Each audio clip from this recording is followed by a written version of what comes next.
This is Louis, and if you feel like playing some games or buying some statues related to the anime, check out the Ultimate Summer Sale at Play Asia. That's right, Play Asia, my affiliate. The link can be found in the description below. If you don't feel like playing games or buying a statuette, and if you fancy a good wank, check out J-List. Whether it's Play Asia or J-List, check out my affiliate. If not, how about checking out my Patreon account and supporting me there? Patreon, we haven't fucked up in a while, we swear. All the links, as always, are in the description.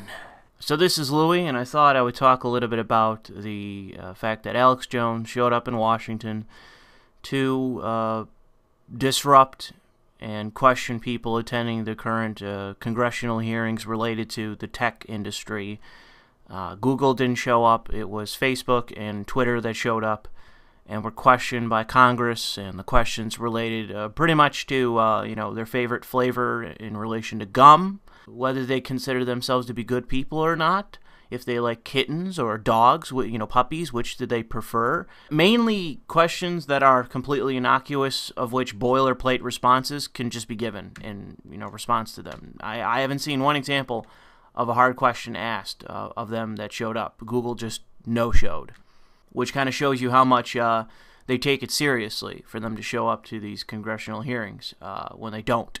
They don't even send a representative because they know that Congress is fucking toothless. They're not going to do shit against them. But the issue is, in relation to this whole controversy related to Alex Jones, it's not as simple as, well, they're a private corporation, they could do whatever they want. That's not true. There's a distinct difference between a platform, which is a host of content, and a publisher, such as a newspaper.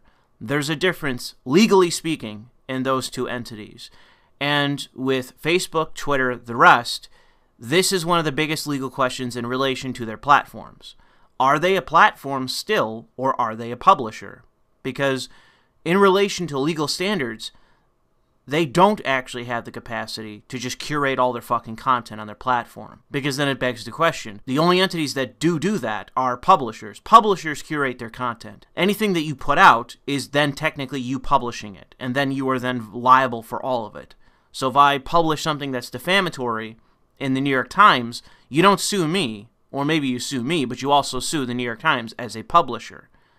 That's the difference between a platform and a publisher. And the issue with these tech companies is that they want it both ways. They want the limited liability of being platforms and not being responsible for the content that's published on their platforms, but they also want the ability to curate fucking everything, control everything that's published, and in which case, they become a publisher, because that's what publishers are. I'm going to include two fairly shitty articles from this Medium article that I found and from TechCrunch, which is fairly old, but it illustrates the problem directly related to this, where YouTube is not Huffington Post. YouTube is not the New York Times, at least not in terms of how it advertises itself. But this is the problem. This is the pertinent question that our congresspersons, if they weren't fucking useless and bought off, they could just ask.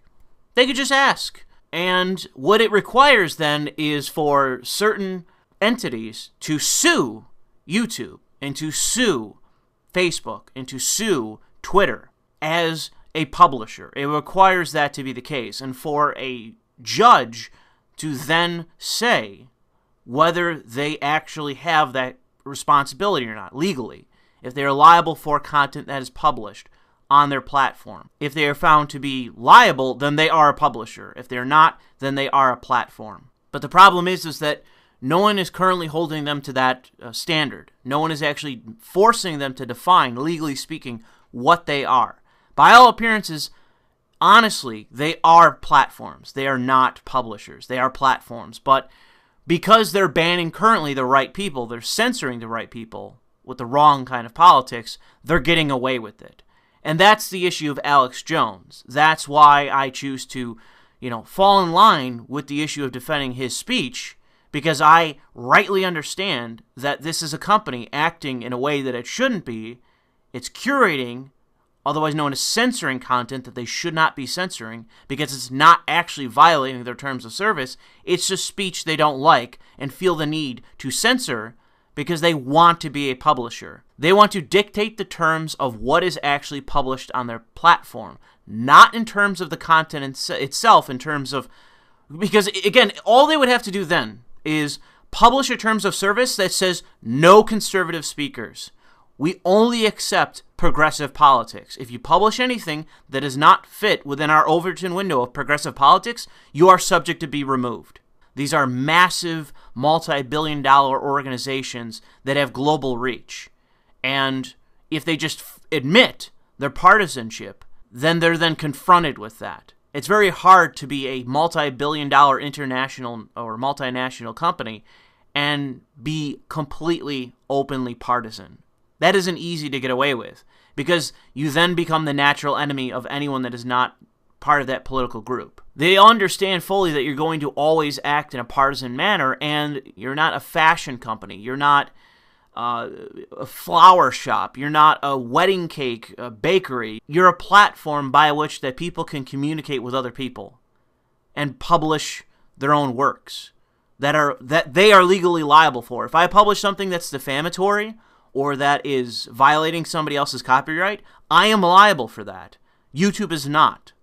If I violate somebody's rights, civilly speaking, then they can sue me. YouTube is just the host. This is the issue with YouTube and Facebook and Twitter and all of these different companies. They can't have it both ways, and this is the difference between who is legally liable for the content. Who can get sued? Is it me or is it YouTube? Well, so long as it's me, then YouTube must be a platform. It must be legally speaking. They must define themselves as that and uphold that in terms of an entity. Or call themselves a fucking publisher and be regulated as that. Then they are liable, not me. I'm publishing my content through them. Then they are the ones legally responsible. You can't have it both ways. And they realized that if they were publishers, they'd be gone tomorrow. They'd be sued into oblivion. They'd have every fucking movie company, every music company, every media company on earth suing the shit out of them, and they'd be gone tomorrow. Because they would be legally liable for billions and billions and billions of dollars worth of lawsuits. Instantly. So there is a real issue here as it relates just to that, and it just frustrates me that people offer these truisms, these fake truisms, these false truisms, by the way, of it's a private company, it can do whatever it wants. No, that's not true. That is not true. If you ever hear someone say a private company can do whatever it wants, no! You ever heard of LLCs, limited liability corporations? Liability is a huge part of being in business. As it relates to speech in terms of what you produce, what is published in your name on your platform, or as a publisher, it does matter. Legally speaking, it does matter. So there is no such thing as a publisher can just do whatever the fuck it pleases. No! It is subject to liability laws. But more so than that, I wanted to talk about another facet of what happened today when Alex Jones went to Washington. There's a few things as it relates to this. We're going to debunk a few things right out of the gate. Yes, Alex Jones was conspired against. To call it collusion is accurate. They did collude. They banned him. Many, many major platforms banned him within a 24-hour period. Most of them within 12 hours of each other. Banned him. You're telling me that was just at random? I don't fucking think so. I don't think so. From today, you had this article, Trump without evidence accuses social media firms of election meddling, report. So, this is the kind of thing that you never saw when George W. Bush was president. You remember when Reuters and the New York Times and the Washington Post and NBC and every media outlet said George W. Bush claims without evidence that Iraq has WMDs. Do you remember those articles? I don't seem to remember them. I seem to remember the opposite of every media company in the United States claiming at once in unison that Iraq had WMDs, and that's why we need to go in. They were cheerleading the Iraq war. They were spearheading it. They were acting as the professional propaganda arm of the fucking Pentagon and of the CIA. They were claiming that they had sources that were non-existent. They were claiming anonymous sources that got backtracked to the New York Times, of which they never produced any sources whatsoever, of the fact that the intelligence agencies had all of this evidence that Saddam Hussein had weapons of mass destruction and including that of aluminum tubes and yellow cake, meaning uranium, and that he was developing the capacity to have nuclear arms, which was completely fabricated. There were all of these false claims, and they were put forward by the media. But here's the thing about this article. Let's say I don't believe Trump. Let's say I don't believe Trump. Trump's wrong. Trump's absolutely wrong. So let's read quickly this article. Referring to companies such as Facebook Incorporated and Twitter Incorporated, Trump, a Republican, told the Daily Caller, Tucker Carlson's website, in an interview conducted on Tuesday, "I think they already have interfered in the November 6th election." The report gave no other details. So this isn't a report. This was him being interviewed on the Daily Caller, which is going to be a partisan website in his favor, okay? Next line. Trump's accusation added to recent charges he and Republican lawmakers have made of political bias against conservatives by social media companies and search engines. So let's skip a paragraph, and the next sentence says, Google and other tech companies have denied political bias. So let's stop. So let's go back a little bit. What companies did we name prior to that sentence? Referring to companies such as Facebook Incorporated and Twitter. Go back down. Google and other tech companies have denied political bias. So I thought we were referring to Facebook and Twitter. Well, here's an article from the very mainstream, very nonpartisan and non-biased, and very upstanding news outlet, the Washington Post, saying Twitter CEO Jack Dorsey admits, and I believe he was on CNN, left-leaning bias at Twitter, but says it doesn't influence company policy. If we then look back at this Reuters article and change this sentence to say Google, Facebook, and Twitter have denied political bias, that makes that sentence untrue. And remember, just a little bit earlier, that's who we're referring to, Facebook and Twitter, not Google. Notice that Google is denying political bias. Twitter is admitting they have a fucking political bias. Oh, it's such a coincidence that Reuters left that out. Such a coincidence that they left that out. When Jack Dorsey had to admit, finally, had to admit, because it's so nakedly obvious that Twitter as an organization is biased.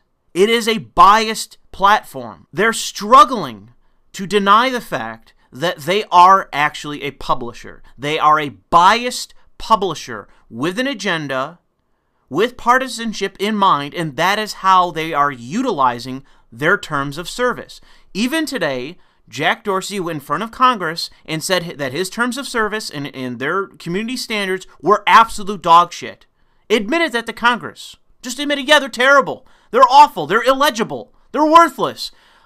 Dude, at some point, can you get around to just admitting that you are a partisan left-wing publisher? Oh, you won't do that, though, because of what I just introduced before we got to this. You don't want to be liable. And that's why you don't admit the truth. That you are, in fact, censoring your platform to your specific bias as an outlet because you are, in fact, acting as a publisher. You don't admit it because then you become liable for all of the ridiculous shit that is put out on your platform. Then you become liable. That's why you don't admit it. But that is what you are. That is what you've become. You cannot curate your platform to such a degree that you admit your terms of service and community guidelines are completely fucking bogus. The reason why is you don't actually uphold them.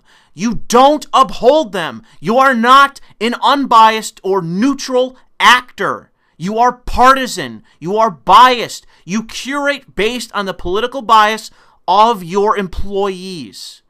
You yourself, Jack, are a partisan leftist. You admit it.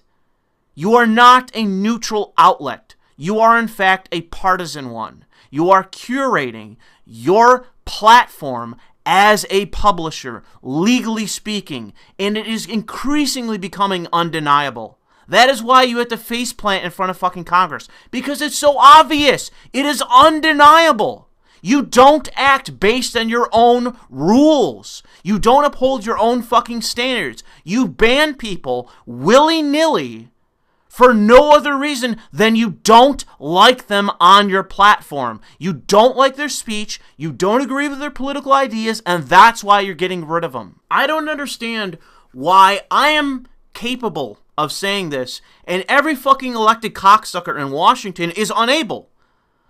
Money. But here's another fucking beaut of an article from Reuters from today. I don't even think they say Marco Rubio's full name in this fucking article. They just call him Rubio. Do they even call him, like, Senator Rubio? They just call him Rubio. Hold on a second. I'm going to look at this article. Marco. Okay, so is that the only line? That's the only time they call him Marco Rubio. Literally, in this, like, subtitle, that's the only place they actually address him as a senator or say his first name. Nice editing, guys. Marco Rubio denies that he knew who Alex Jones was. Right here in this article, he flat out says, I deny knowing who Alex Jones is. But then, let's turn to this article from The Hill. And it addresses the same thing. Thankfully, they have an editor on staff, or at least a competent writer, and they at least call him fucking Marco Rubio. So that way, I at least can remember what his goddamn first name is. So they interview Marco Rubio in this, and he says, you guys give these guys way too much attention. We're making crazy people superstars, and so you're going to get crazier people, he said. Rubio said he knows Jones by name, but didn't recognize him. And you can tell that from the fact that he intentionally did not look at Jones. He intentionally positioned himself to have Jones over his shoulder. And you can watch this. You can watch the video where he turns to make sure that Jones is behind him so that he doesn't look at him.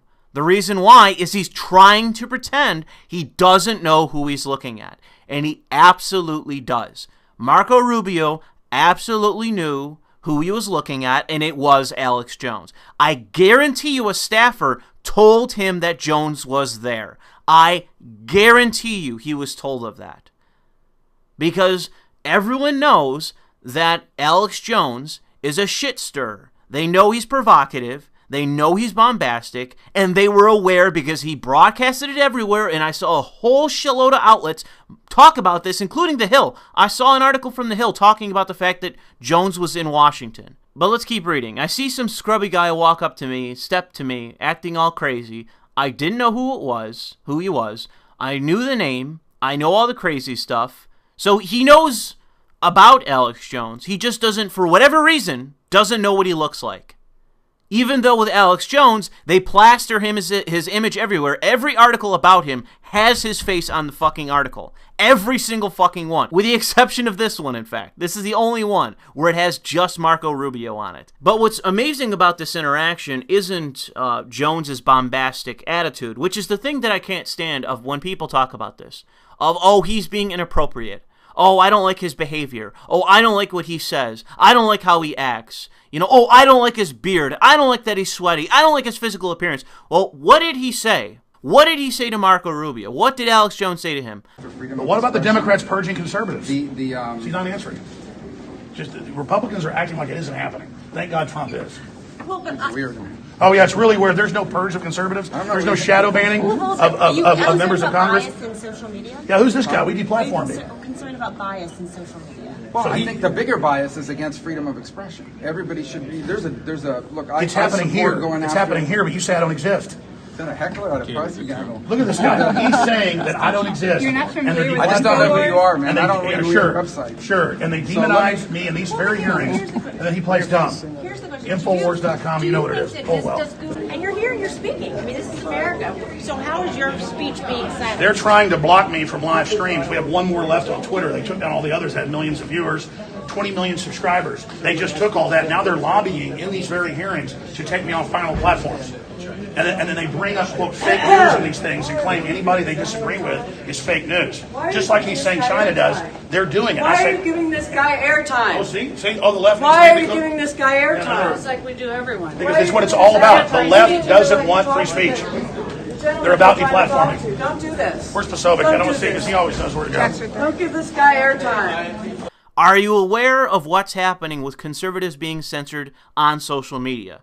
And Rubio denied knowing anything about it, even though this is one of the biggest fucking stories of the entire year. Alex Jones being banned and conservatives being banned off of social media, seeing it as partisan, is one of the biggest issues of the year. So here's the question that comes to mind to me. Is Marco Rubio a fucking Democrat? Is that the issue here? Is he a Democrat senator and that's why he doesn't really care about the issue? He doesn't care to know. He doesn't care who Alex Jones is. He doesn't really care about conservatives alleging censorship. Fuck off. So private companies can do whatever they want. Ha ha ha. Suck a dick, conservatives.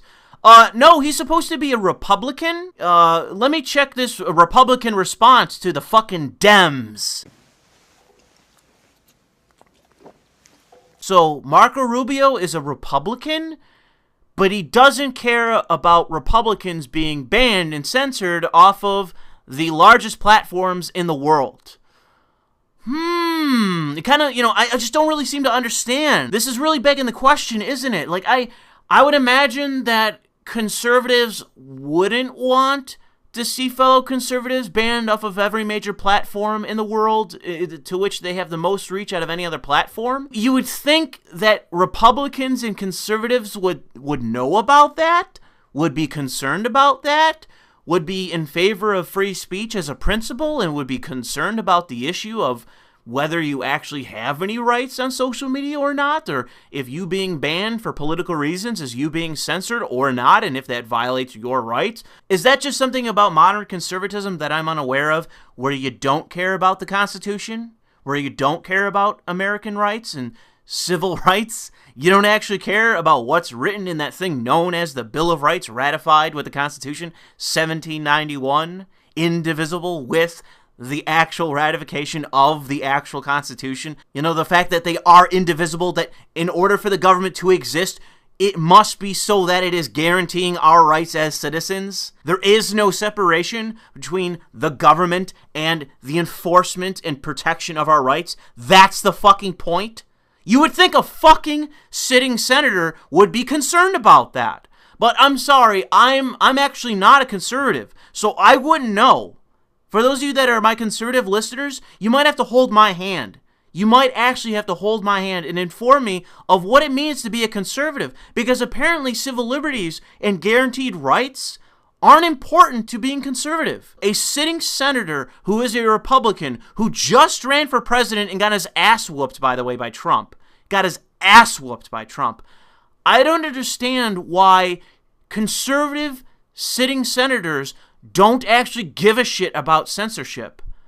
It doesn't make a whole lot of sense to me as an ardent civil libertarian. I thought conservatives cared about rights. Well, I don't really know. I'm not really concerned about that. I haven't really heard that there's this thing called the right to bear arms, the right to possess, an individual right to possess a firearm. I haven't heard that that's a right. Do you understand, like, that claiming ignorance to something isn't a legitimate argument for whether or not you agree with it? If somebody says so-and-so is being censored, your response as a actual fucking human being that is a fucking, apparently not my representative in this state, but allegedly somebody's fucking representative, your answer should be, I'm against censorship. I'm in favor of free speech in the First Amendment. Not, I haven't really heard about that, and then just roll your eyes. That's not a fucking proper response. I remember when I was younger, when I met a conservative, and he was like, conservatives care about liberty. Apparently things have changed. I'm going to need some help. I need some conservatives to fucking inform my ignorant ass as to what conservatives actually believe. Because apparently free speech isn't one of their fucking top priorities. Apparently it's not even of concern to them. Of their own activists being censored. That's not of concern for elected Republicans. So that's where I'm going to leave this, because this is such a joke. Congress is such a shit show. It's such a farce. And, as I continue to say, people question why I'm not a conservative. Why do you think? And conservatives really ought to ask themselves the same questions of why they are conservative. Because if they are genuine conservatives and they do see this as a genuine issue, then why is Marco Rubio still elected? He ought to be the first on the fucking chopping block if you actually give a shit about this issue. But what do I care? I'm not the one currently being censored. I'm not a conservative activist. I'm not a conservative media host. I'm not even a conservative. So I don't have to worry as much as they do about being censored. Maybe you guys want to think about prioritizing this. You might want to just think about it. Might want to tell Marco Rubio as hard as you can to go fuck himself and to primary him, so that way more Republican elected officials understand that this is a priority issue to you as a conservative. As a Republican, maybe make an issue of this. But I'll just leave it there.